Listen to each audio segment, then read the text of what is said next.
நம்ம வீட்டிலையே இது பிரண்டை வந்து வளர்த்து வச்சுருக்கோம். அதில் தான் எடுத்து இன்றைக்கி நம்ம வந்து பிரண்டை தொக்கு வந்து பண்ண போகிறோம். நல்ல ஏலம் பிரண்டையாகவே நம்ம உடைச்சிருக்கோம்.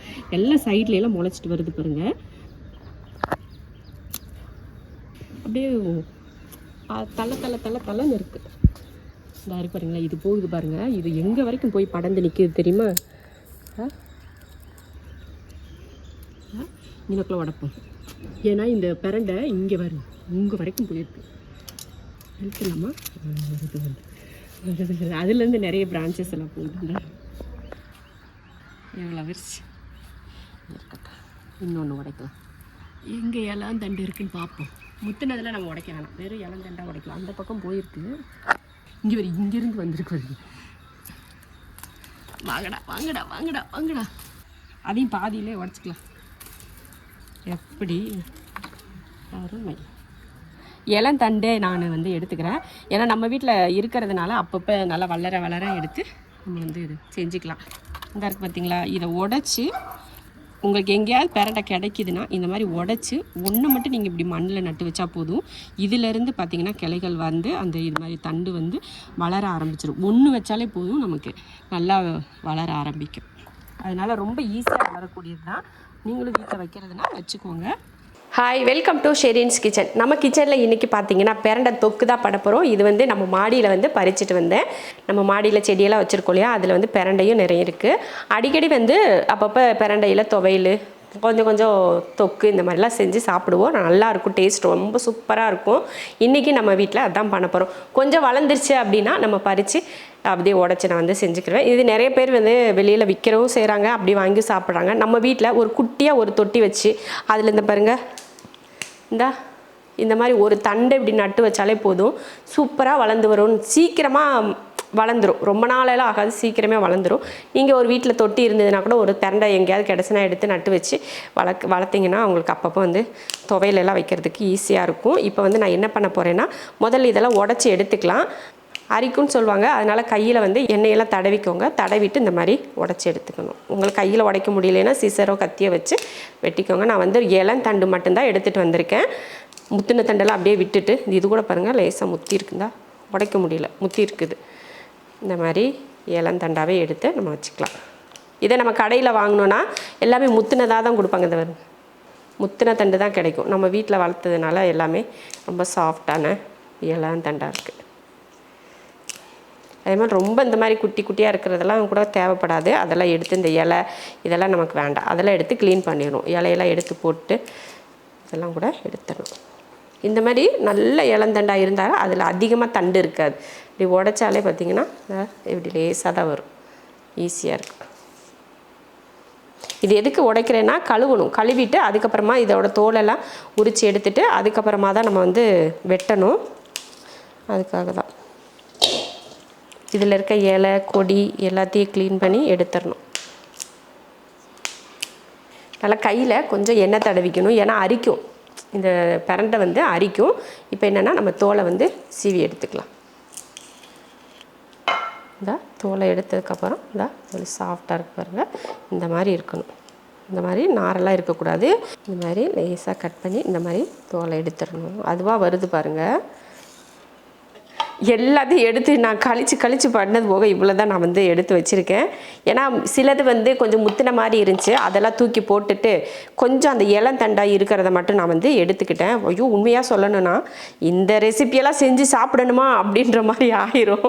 ஏன்னா கையெல்லாம் அப்படி ஒரு அரிப்பு அரிக்கும். நீங்கள் க்ளவுஸ் போட்டுட்டு கூட நீங்கள் வந்து க்ளீன் பண்ணிக்கோங்க. ஏன்னா என்ன தான் எண்ணெய் தேய்ச்சாலுமே எனக்கெல்லாம் இங்கே வரைக்கும் அரிக்குது. அஸ்மா, நான் வேணா உடச்சு தட்டுமான்னு கேட்டுச்சு.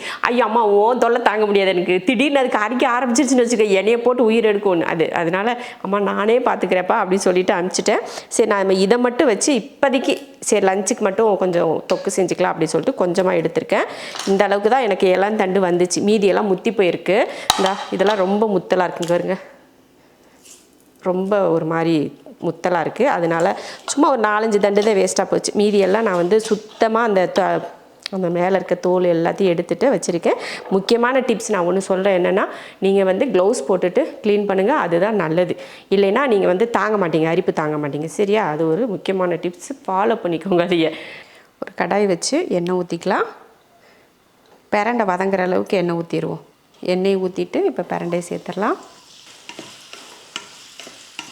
பிரண்டை பாருங்கள் இந்த மாதிரி நல்ல கலர் மாதிரி நல்லா வதங்கிட்டு இருக்கு பாருங்கள். இந்த மாதிரி வதங்குற டைமில் நம்ம வந்து ஒரு 10 பல் பூண்டு சேர்த்துக்கலாம். இதில் இது கூடவே பாருங்கள் ஒரு பெரிய நெல்லிக்காய் அளவுக்கு புளி எடுத்துருக்கேன், அதையும் சேர்த்துக்கோ. நார் அப்புறம் புளியங்கொட்டையெல்லாம் இருந்ததுன்னா அதை எடுத்துட்டு சேர்த்துக்கோங்க. அவ்வளோதான். இப்போ இதை ஒரு பிளேட்டில் மாற்றி ஆற வச்சு அரைச்சிக்கிடுவோம். பாருங்கள் நல்ல பேஸ்ட் போல் அரைச்சி எடுத்தாச்சு. தண்ணி ஊற்றாமல் அரைக்க முடிஞ்சால் அரைச்சிக்கோங்க, இல்லைன்னா கொஞ்சமாக தண்ணி ஊற்றி அரைச்சிக்கோங்க. நம்ம வந்து இது வந்து ஸ்டோர் பண்ணியெல்லாம் வைக்கிறது கிடையாது, சும்மா அப்படியே வீட்டில் செஞ்சு சாப்பிட்றது தான். அதனால் தண்ணி ஊற்றி அரைச்சாலும் பிரச்சனை கிடையாது, அப்பப்போ செஞ்சு சாப்பிட்றதுக்கு. ஓகேவா? அடுத்ததான் இப்போ அதே எண்ணெயில் கொஞ்சம் எக்ஸ்ட்ரா எண்ணெய் ஊற்றியிருக்கேன். அதில் கொஞ்சம் வெந்தயம் சேர்த்துக்கலாம், கூடவே கொஞ்சம் கடுகு சேர்த்துக்கலாம். நல்லா கடுகு பொரிஞ்சதுமே ஒரு 10 போல் பூண்டு பல் இந்த மாதிரி சின்னதாக வெட்டி சேர்த்துக்கோங்க. இந்த மாதிரி லைட்டாக இந்த மாதிரி பூண்டு போட்டு நல்லா வதக்கிக்கோங்க. பூண்டு லைட்டாக வறுபட்டதுக்கப்புறமா மசாலா சேர்த்துக்கலாம். மல்லித்தூள் வந்து 3/4 ஸ்பூன் சேர்த்துட்டு 1 ஸ்பூன் அளவுக்கு மிளகாத்தூள் சேர்த்து அதையும் கலந்து விட்டுறலாம். அவ்வளோதான். கலந்ததுக்கப்புறமா இப்போ நம்ம அரைச்சி வச்ச பிரண்டை பேஸ்ட்டை சேர்த்துருவோம்.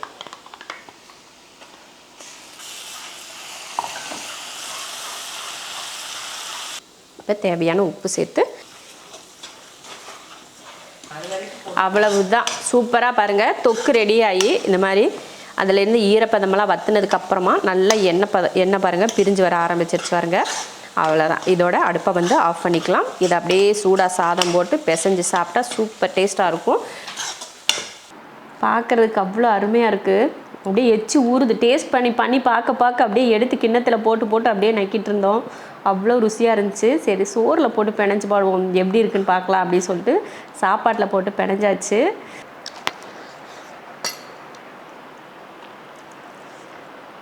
ஸ்டார்டிங் ப்ராசஸ் மட்டும்தான் கொஞ்சம் கஷ்டம், அதுக்கப்புறமா இருக்கிறதெல்லாம் ரொம்ப வேலை ஈஸி. சாப்பிட்றது அதை விட சூப்பராக இருக்குது. அப்படியே அந்த டேஸ்ட் பார்த்தீங்கன்னா அடுத்தடுத்து சாப்பிட்டுக்கிட்டே இருக்கணும்னு தோணுது. இடையில பேசணுன்னு கூட மனசு வர மாட்டேங்குது, அவ்வளோ இருக்குது. நீங்கள் கூட யோசிக்கலாம், கையை அரிக்குதுன்னு சொல்கிறாங்க, தொக்கு செஞ்சால் அரிக்குமா, நாக்கில் எல்லாம் அரிக்குமா அரிக்காதா அப்படின்னு யோசிப்பீங்க. கண்டிப்பாக அரிப்பே இருக்காது. ஏன்னா புளி பிரண்டை எல்லாத்தையும் போட்டு நம்ம எண்ணெயில் வதக்கி அரைக்கிறோம் இல்லையா, அதனால் அந்த அரிப்புத்தன்மை வந்து இருக்காது. அதனால் தாராளமாக ட்ரை பண்ணுங்கள். டேஸ்ட் வேறு லெவலில் இருக்கும். வெளியில் கிடைச்சாலும் நீங்கள் வந்து க்ளவுஸ் போட்டுட்டு கையில் வந்து க்ளவுஸ் போட்டுக்கோங்க. போட்டுட்டு நீங்கள் வந்து க்ளீன் பண்ணிங்கன்னா இந்த தொக்கு வந்து வேறு லெவல் டேஸ்ட்டு. அதே போல் முட்டி வலி இருக்கிறவங்க இந்த மாதிரிலாம் இருக்கிறவங்களுக்கு இந்த தொக்கு வந்து ரொம்ப நல்ல ஒரு மருந்து. ஏன்னா நம்ம பார்த்து நிறைய பேருக்கு வந்து பிரண்டை தொக்கு துவையலெல்லாம் செஞ்சு சாப்பிட்டு நிறைய பேருக்கு இந்த முட்டி வலியெல்லாம் சரியாயிருக்கு. நீங்களும் இதே போல் ட்ரை பண்ணி பார்த்துட்டு எப்படி இருக்குன்னு சொல்லிவிட்டு கமெண்ட்டில் சொல்லுங்கள். இப்போ போய் நான் சாப்பிட போகிறேன், எனக்கு நிற்க முடியல, அதனால் நான் போய் சாப்பிட்றேன். நீங்களும் இதே போல் செஞ்சு சாப்பிடுங்க.